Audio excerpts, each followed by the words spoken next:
This is going to be a little slightly different. I'm going to be covering what we call a conceptual technology, which is DORA, DevOps Research and Assessment. Before we get started, I'm Michelle Chaburka. I'm a cloud security advocate for Google Cloud, and you can find me here. And if you're not sure what a cloud security advocate does, we represent customer zero. We experience the friction so you don't have to. Okay, cloud security. Here's a little TLDR. Cloud is a platform. I know that sounds obvious, but it is referred to as infrastructure as a service. But if you think that it's a data center, or if you treat it like an infrastructure, you're likely going to fail, not just from a cost perspective, as Marie pointed out, but also from a security perspective and even a velocity perspective. It's really made for building and delivering applications, and you interact with it through APIs and infrastructure as code, right? I'm making this point. So it's essentially, treated in the same way as your other applications through this magical process called DevOps. And to deliver at scale and velocity, you need to use these modern software development processes. When I first started with cloud, seriously, I worked for this software as a service company, and I became the product security architect. And I'm like, oh, how do I do this? I don't get it. And because, there are a lot of moving parts and pieces. And I realized that the best thing I could do, and I still to this day realize I was much smarter than I understood at the time, I made friends with the DevOps folks, the DevOps platform folks. Why? Because, software ate the world and it burped out the cloud. So everything essentially is one big pipeline. It's all DevOps, right? And to integrate security, the best thing you can do is to meet the DevOps teams where they are. But I'm going to get into that. I know that's really hard. And yeah, this is what security people think about DevOps, that you're going to automatically deploy all the mistakes. Now, I know that's none of us. We don't think that. Nobody here thinks that. But there are security people who think this, right? Well, how do we get away from this idea and find alignment? How do we find this sweet spot of frictionless security? Because according to the latest Verizon 2024 Data Breach Investigations report, and this wouldn't be a security talk if I didn't have the requisite DBIR slide. I think that's just the rule, right? But the human element was a component in 68% of breaches. 68%. Now that's slightly down because, by the way, if you didn't know this, they changed the way they calculate this, and they removed malicious insider threats. It's still pretty scary when you look at it. And so let's focus a little bit on how we address the human element, because remember, it's in DevOps, it's people, process, technology, and culture. It's not just the technology aspect. So Sidney Dekker, why am I showing you this? Sidney Dekker is a safety science academic. And there's a lot of overlap between security and safety science in mechanical and civil engineering. And he asserts in this really well-known book, if you don't have a copy of this, The Field Guide to Understanding Human Error, I encourage you to get it. It's really good.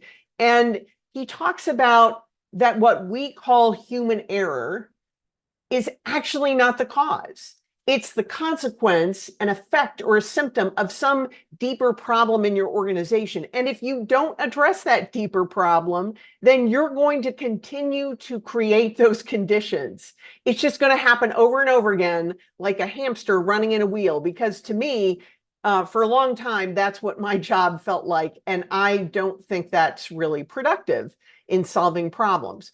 So let's talk about why. No developer wakes up in the morning and goes, or a platform engineer, and they don't wake up in the morning and go, I'm going to do a terrible job. I'm going to do everything insecurely so I can make security people go crazy. Nobody thinks that, right? I've met a lot of developers, and I have yet to meet a full sociopath, right? So why do they make these errors, as Sidney Dekker calls them, right? The human errors. Why does that happen? Well, the first thing we need to understand is how humans think and the way they make decisions. And one thing to know is from this concept from bounded rationality, which is that decisions, we make good enough decisions as human beings. Humans make approximately 35,000 decisions a day. Wow, that's a lot, right? And you've probably heard of the concept of cognitive load, which is the idea that human beings have limited working memory. So you've got to get in, get out. You can't spend a lot of time on these decisions. And it's this idea of satisficing versus maximizing. You can't afford to maximize every decision. So you use something called a heuristic to quickly, they're mental shortcuts, and it helps you to quickly make a decision. And it's sort of a memorized thing, right? For example, catching a fly ball. Nobody computes the trajectory of the ball when they catch a fly ball. What they're doing is we're using something called an evolved capacity of prey tracking, and we're applying it to this other thing. That's the heuristic that's being used. Just an example, very, very economic, right? But it's not perfect. And sometimes when we're trying to make those good enough decisions, those aren't always the best ones for security, right? We need to have people slow down to make those choices. Then there's this concept of bystander theory. This is another thing that we're going to fight, that we're going to have to address in security, especially with cloud security. People in groups tend to feel less responsible. And if there's a problem, nobody wants to intervene. They think somebody else is going to do that. And if no one intervenes, then people actually doubt that there's actually a problem. Tell me you haven't seen this with vulnerability management, right? Or an incident, and you're like, oh, maybe that's not really a thing. Or you've become, apathetic to it because you see so many false positives, right? So this is where we want to encourage something called active bystandership, where we want people to intervene voluntarily to prevent inappropriate security behaviors. Well, what do we mean voluntary security behaviors? How do we encourage that? Well, guess what? You know those things that we work on all the time called information security policies? Guess what? Formal controls in this study, which I've highlighted here, the research model you can see on the right, and it's from Exploring Stewardship, a Precursor to Voluntary Security Behaviors. What they found in this quantitative study was that formal controls and policies do not correlate to voluntary security behaviors. I know, just take a second, let that wash over you, because it's a little depressing when you think how much time we spend writing security policies, right? And actually, they found that sanctions and fear appeals, what we call FUD in the industry, or protection motivation theory, if you're a sociologist or into behavioral information security, that sanctions and fear appeals correlate to reduced voluntary security behaviors, and they actually encourage apathy and resistance. Again, that FUD, it's not working. Okay, that fear, uncertainty, and doubt just doesn't help the situation. But what they did find was that individuals who feel supported by an organization and identify with it will act responsibly. And that's the behavior we want, right? And that's culture. So when I say that DORA is a conceptual technology, it's a way of looking at the people, process, and culture aspects along with the technology aspect. So why does all this matter? I'm talking about people, and I'm talking about, getting them to do the right things, and we're talking about culture. Well, I think we all know that cloud software and system complexity increases your attack surface. It's a little intimidating. It used to be so simple back in the day when I started, and dinosaurs roamed the earth. now you could have a couple of people work on a stack, on an application stack, end of the day, right? Now there are teams, there are components, you have microservices. It's increasingly complex and it's in the cloud, right? So that's a lot. That's a lot for people to take in. So you've got all these different attack surfaces. Let's look at some of them, all the concerns, right? We have, the OSS, open source software prevalence, right? Everybody knows that nearly all commercial code bases rely on open source software. It introduces, you've heard about supply chain security because it introduces these unknown contributors and it expands the problems in the supply chain, right? You've got increasing pace of deployments. You've probably heard this from your platform engineers and from your DevOps teams, velocity. They want to deliver. They want instantaneous updates. They want releases multiple times per day. That's the goal, right? Modern stacks and processes increase the deployment volume and the frequency. And without automation, security is just going to get left behind, right? You have multiple attack vectors. You have this overwhelms teams. And now with AI, that becomes even more problematic. Then you have this issue with emerging and overlapping standards and a very fractured capability landscape for managing all these items, right?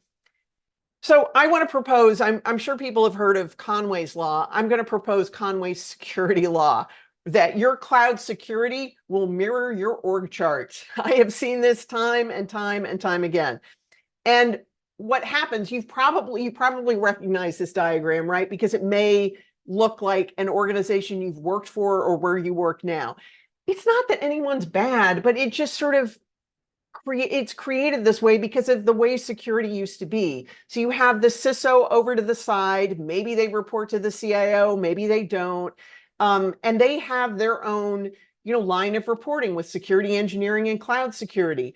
And then you have the CIO with their platform engineers, their technical organization, their product organization, but you don't often see much overlap. Now, unless you go in saying, we're not going to follow that, we're going to try to overcome those limitations, we're going to focus on collaboration, what you'll end up with is bolted on security at the end.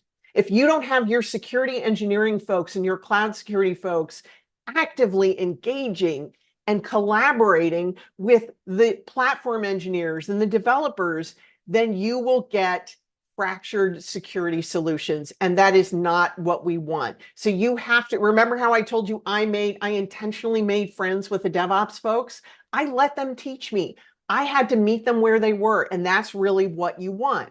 Because if something is breached, well, we know it's more like when something is breached, right? Because that's the new reality.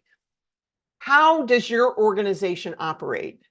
Well, you could have security failures leading to this scapegoating kind of behavior. Oh, it's not my fault. Who was the last consultant here? It was them, right? Tell me if that isn't, a reality that you've lived in one of your organizations. Then there's the idea of security failures demand justice. Someone must be sanctioned. Someone must be punished, yelling or screaming. I've seen plenty of that in my time, right? That's not really productive, though. We know that. Or another option, and this is from Westrom's typologies of organizational behavior, you can have security failures that lead to inquiry, curiosity. Oh, we must diagnose the system. You've heard of the blameless postmortem. That's something that Google uses a lot, right? But think of it more like a medical diagnosis. I mean, you can get mad at cancer, but it's not very productive, right? Instead, you want to diagnose it and you want to be curious and understand how you can get past it. Well, enter DORA. And as Ron did, he stole my thunder, right? Is it this DORA? No, it's not that DORA. Is it this DORA, the Digital Operational Resilience Act? Important thing, but not that DORA either. Nope. DORA stands for DevOps Research and Assessment. In 2015, a company named DORA was founded by Dr. Nicole Forsgren, Jess Humble, and Gene Kim. I'm sure people have heard of Gene Kim as an example. And DORA is the largest and longest running research project of its kind, and it provides an independent and tool agnostic view into the practices and capabilities that drive IT performance. Because at the end of the day, we're not here to drive security. I mean, it's important, but ultimately, all of this is really done to drive performance, overall performance. Unless you're a security company, if you're a bank, it's about banking. If you're a car manufacturer, it's about delivering vehicles. So really, that's why we're here to talk about performance of, IT performance to support the organization in becoming performative and, getting back to the business of what they want to do. So let's dive into DORA. This is the core model. The DORA core model consists of capabilities that predict performance, that predict outcomes. So just let's walk it through from left to right. You'll see all the technical capabilities that I mentioned. Things like continuous integration, test automation, trunk-based development, version control, and you'll see that shift left security is here. Now, I just want to point out that shift left security, where it's evolving into this notion of pervasive security. That's what you'll see on the more recent and the newer DORA materials. And that idea is that even beyond shift left, which can sometimes sound limiting, or I've talked to some people who don't even know what it means still, but pervasive in that idea of pervasive or ubiquitous computing, where it's so seamless that it almost fades into the background. And I think that's what we're trying to get to. But these capabilities lead into software delivery performance. And you see that security is a key factor. Yeah, I know. Usually you hear about it the other way, how security hurts software delivery performance, but it doesn't have to be that way. Then you have, of course, this leads to organizational performance and well-being. And again, let's look at, we're going to talk about shifting left on security or pervasive security and how it informs software delivery operations and performance as measured by throughput, stability, reliability, and then how you achieve those great organizational outcomes of, profitability, market share, employee retention. And this is coming soon. This is, as I mentioned, this is the new model, and you'll see under fast feedback, you'll see pervasive security, right? But let's get into a little more, some more details of the model. And let's talk about the elements of software delivery performance. We talk about the following measures when we talk about, when we assess software delivery performance. These are the 4 key measures, which are lead time for changes. How long does it take a change to go from committed to deployed? And yeah, this makes a difference with cloud. Why? Because of infrastructure as code. Yeah, I said it again. Because it's code. Everything's code now, right? And deployment frequency. How frequently changes are pushed to production. And that happens all the time with, with Kubernetes and containers and GKE, right? Then you have change failure rate.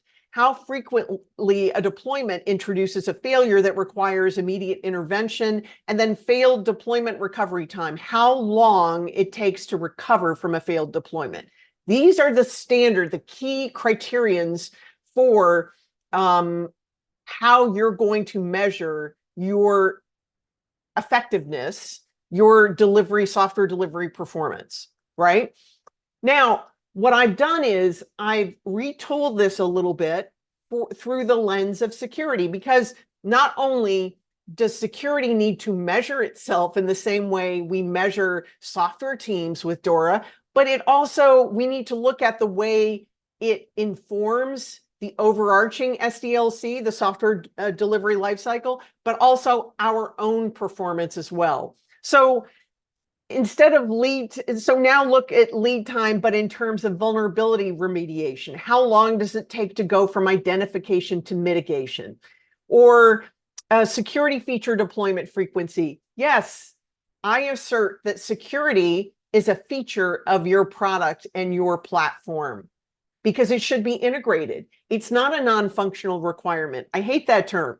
Security is definitively a functional requirement from your user community, from your business, and from your users, your constituents. There's change security failure rate, how frequently a deployment introduces a security failure that requires immediate intervention, and then failed deployment recovery time. How long does it take to recover from a failed deployment or to address a security bug? And we used to have, I don't think we're emphasizing this as much anymore, but we used to have this idea of software delivery performance at a glance, right?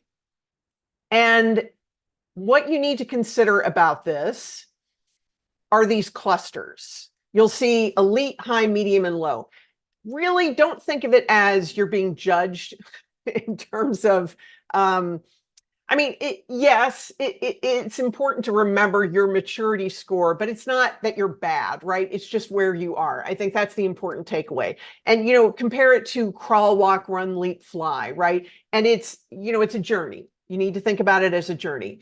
And what we're going to talk about is when you're looking at the maturity of your own organization, these are findings that we found in common with different clusters of organizations in our research. We found these behaviors, these attributes in these different clusters of elite, high, medium, and low. I think I've given you enough context so that you don't think it's like a grade, that you're not going, oh, I got an F. No, that's not what this is. That's not the takeaway. But you'll see we talk about these same, the criteria for performance. And then you'll see in elite, you're talking about change lead time of less than 1 day. The deployment frequency is multiple times per day. Change failure rate is 5%. And then failed deployment recovery time is less than 1 hour, right? And this is important to understand. So DORA, let's start talking about some of the findings of DORA. Why do these metrics matter? Because from a practitioner perspective, improving the way you work day to day has this positive impact on cultural elements such as sharing risk, increasing cooperation, and establishing psychological safety. You are not going to have people wanting to do their best work when the culture is terrible, right? And in fact, what we found was having security teams work alongside developers, collaborating on policy as code, increases trust between the teams and confidence in the changes being deployed. But let's look at how security increases velocity. Well, what we found in our 2022 State of DevOps report was that teams with low levels of security practices have 1.4 times greater odds of having high levels of burnout than teams with high levels of security. Okay, think about that for a second. That doesn't mean just security people burning out. That means developers burning out and engineers, platform engineers burning out, your cloud engineers burning out. That's not what we want here, right? And we also found that elite performers who met or exceeded their reliability targets, remember those clusters that I talked about, elite, high, medium, and low, right? Elite performers who met or exceeded their reliability targets were twice as likely to have security integrated into their software development processes. Wow. Why do you think that is? Probably because bolting on security at the end or having a major fire drill or getting the exception actually slows the overall release process down, and that is not what we want. And given the significant increase in malicious attacks, we know it's even more pressing for organizations to shift from reactive practices to proactive practices. So I want you to think about security more as the way you think about quality of your delivery, quality of your technologies, instead of just, this annoying thing where the security people come in and just, rain on everyone's parade. I think it hasn't served us well in the past.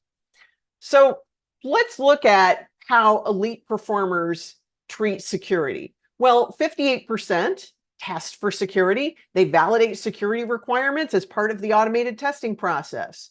They integrate security into every phase of development. That's 54%, right? They perform security reviews, 60% of those elite performers. Elite performers build pre-approved code, right? They have application security SMEs, whether they're in the teams themselves or they collaborate with security experts, application security experts from the security organization. But they're building these easy to consume libraries, packages and tool chains, golden images, golden containers, right? They're trying to make, remember how I called it pervasive security? They're trying to make it easily consumable so that, when you hit that cognitive load, that limit to working memory, you've got it already there and it's almost seamless. So you don't have to think about it, right? That's what you want. And they invite security early and often. They don't see security as the enemy, and security doesn't see the developers as just this annoyance. Because look, this is your typical DevOps lifecycle, and here are all the capabilities that you typically have in every aspect of that lifecycle. That's a lot. It's very overwhelming. And if you don't work together, it's not going to happen. So let me walk you through the way that you map out some of these capabilities in your CI/CD process, right? So you have the developer on the left. Well, there's access control to the repo and to the systems that this developer may touch in test or stage. Then there's you're going to do static testing. You're going to have static testing, maybe integrated with the source code. Maybe you're side channeling it and doing, scanning it on the side, not in the CI/CD pipeline. You're auditing access to source code and build systems. You're doing build time policy checks, policy as code for your infrastructure as code. You're doing dynamic code testing when you create the binary. You're doing vulnerability checks of your dependencies. Please, we all need to do that. You're signing your artifacts and metadata. Maybe you're using Salsa. Yay, Salsa. Supply chain level for security for artifacts. Well, I'll talk about that in a second. You're verifying that your artifacts and metadata are signed and approved. And then you're doing runtime enforcement. It doesn't mean that the runtime enforcement and the runtime, monitoring goes away. That's still there, but you're putting all of these pieces together and unifying them, right? And let me just, I haven't mentioned DevSecOps very much. But I'm going to talk about that a little bit because that's, the buzzword. It's gone past the hype cycle, right? DevSecOps is more than this notion of just integrating tools into a DevOps pipeline. It has to be constructive. And that's the point to DORA, right? You don't want to just give them some information and, throw it over the fence and say, hey, mic drop, go figure it out, buddy. That's not what we're here to do, right? The best security people don't do that. So I created this set of DevSecOps decisioning principles, to focus on when you're doing this work. And one of the first points I make is that security tools should be decision points. It should be pass fail. Now, granted, it should be based on the risk level, the risk tier of your application and the type of environment. I mean, you're not going to block in a development environment. You're not going to create a failure in, test either, right? It's only maybe in prod. You're going to have different criteria depending on the environment and the risk tier, right? Then you want to think about using policy engines, and a lot of current security tools have some kind of internal policy engine where you say, this is allowed, this is not, here are the rules of the road, right? OPA is a well-known example of a policy engine, right? Open policy agent. And because you want to optimize response time and you want to support this idea of separation of duties. If you go to all this trouble to set up a DevSecOps tool chain, and then people can go around it, or they can change the policies, or they can just ignore it, then you sort of have failed, right? That's not what you want. You also want to follow this notion of fast path over slow path. what I mean by that. That's an old firewall term, by the way. And it's this idea that if you haven't seen the thing, the source code or the binary or something, the policy as code, if you haven't seen it before and it's fresh, then you want to do a full scan of that. You want to do a full validation of that. If you've seen it before and maybe it hasn't changed in 24, 48 hours, or maybe you have it to be 72 hours, whatever, then you're like, you sign it, hasn't been touched. Oh yeah, I've seen that before. It's okay. I don't have to do a full scan again, right? It's the idea of incremental scanning as well. So fast path over slow path. I encourage you also, whenever you have an opportunity, to hook into side channel repositories, binary or source code repositories. If you have a tool that can do that, do that. And then I avoid customized risk scoring in the pipeline. I prefer to save that for release management time, because that's when you want to, that's your sanity check, right? So why am I talking about all of this, right? We're talking about velocity, overarching velocity, and we're talking about how security enables that by being pervasive, right? By being embedded everywhere, and not just the technologies, but also culturally, the people are involved, the processes also support that. They've remember how I talked about DevSecOps decisioning principles? That's a process element, right? So people, process, technology, and culture, all of those elements together. And Accelerate, this is a great quote from the Accelerate book, and their research found that building security into software development not only improves delivery performance, but it also improves security quality. Organizations with high delivery performance spend significantly less time remediating security problems, right? That's what we want. We don't want to be, nobody wants to be the hamster in that wheel. We want it to work smoothly because we want to go home at a regular hour. And I assert that you can even get more out of this when you use DORA with something called the OWASP SAM. The SAM is the Software Assurance Maturity Model, and it's a way of mapping your SDLC, your security practices, to your business functions to improve your SDLC overall, right? And it has elements like governance, design, implementation, and this is a way, putting these two together can actually help you get better aligned with the business, which ultimately is what we want. Because, right, we're not a security company. We're not even, most businesses aren't even a software company. They are banks. They are travel companies. They are car companies. Now let's dive into the culture that I gave you a taste of earlier. So culture matters.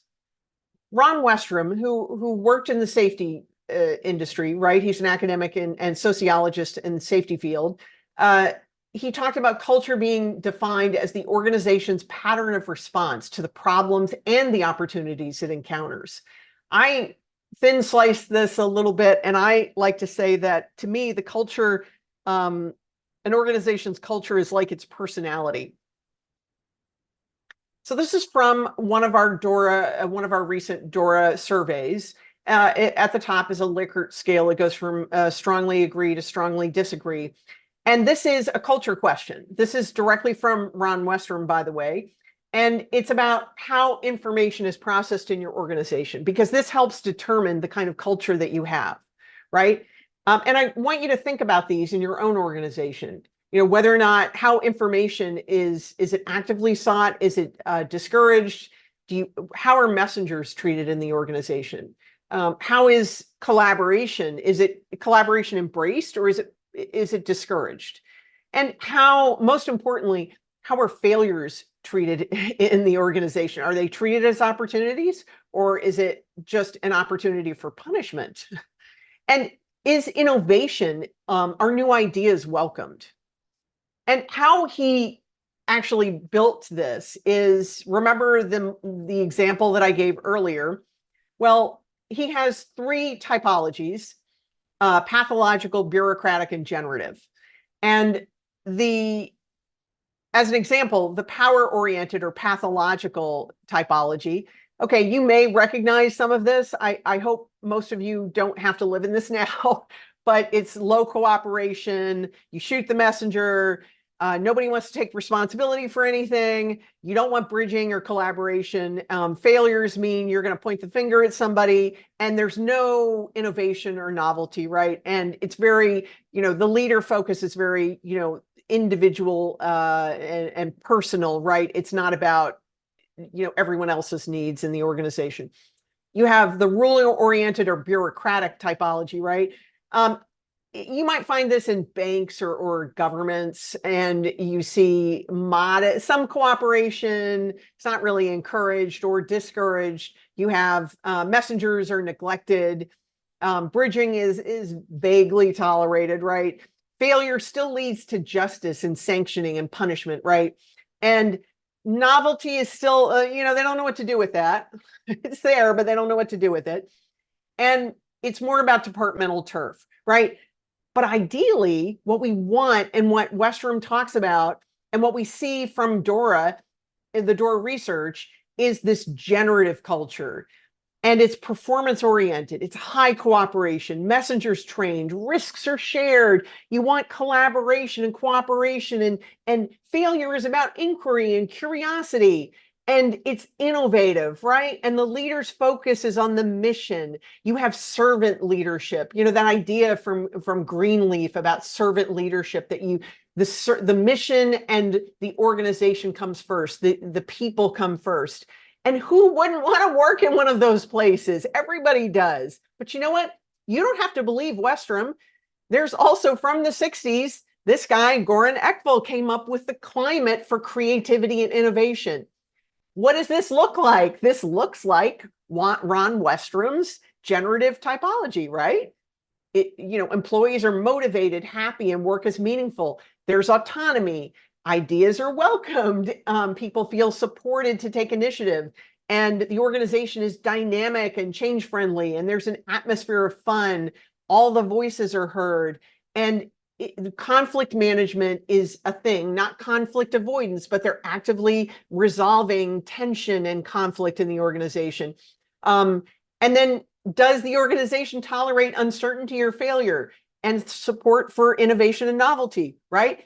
I don't think Ekvall knew who Westrum was, but this is clear. It's clear in the behavioral sciences that these are things that work, right? These are qualities that we want to see, in organizations and in communities. And what our research has found is that teams with this generative culture have 30% higher organizational performance than without. Okay, so you don't have to like it. You can think this is hand wavy or a little crunch, a little crunchy granola, but it works. What our research has found is that it works. And another example that from our DORA research, and you'll see on the left, I mentioned SALSA, supply chain level for software artifacts. It's a way to secure your software supply chain.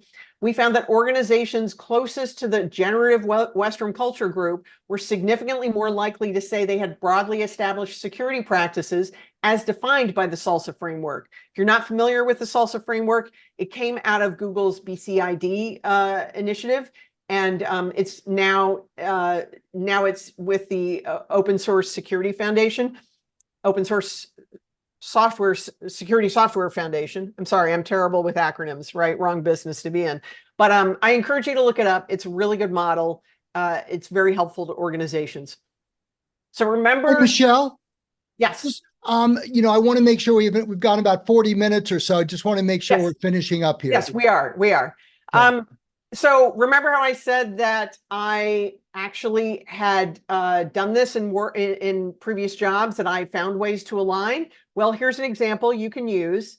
I actually created a set of DevOps maturity elements for that focused on security, and I basically took capabilities and I mapped it into people, process, technology, and culture so I could go work with the DevOps folks.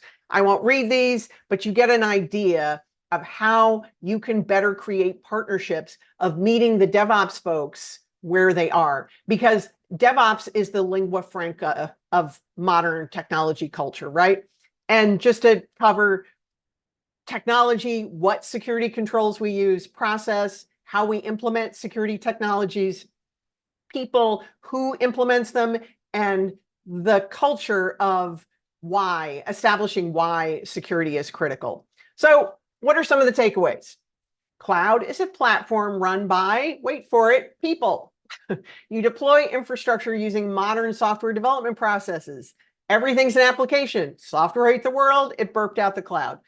Cloud exponentially increases complexity and application attack surface. So you need to integrate it, right? You need to consider that. You need to find ways to collaborate and improve that. Security supports cloud and application deployment velocity when it's aligned with the overarching SDLC, the software development lifecycle.